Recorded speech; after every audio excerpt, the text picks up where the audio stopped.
I asked our AI, Okay. who is kind of interested in this type of Yeah. fund. You kind of Okay. already hinted at this by said, what kind of investor? I want to hear your reaction.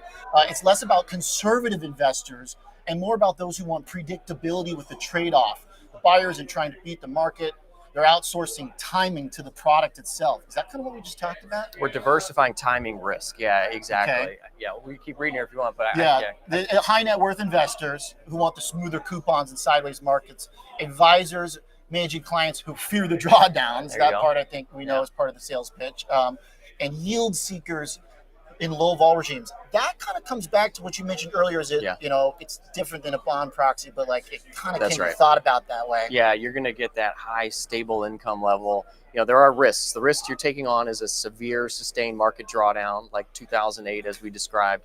But people who are seeking income, they're using this inside their portfolios.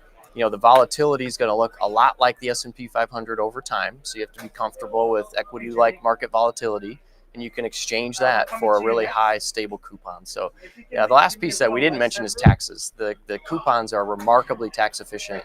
About 90 to 95% is going to be treated as return of capital. So that's just going to reduce your cost basis. You'll pay long-term capital gains if you've held for longer than a year.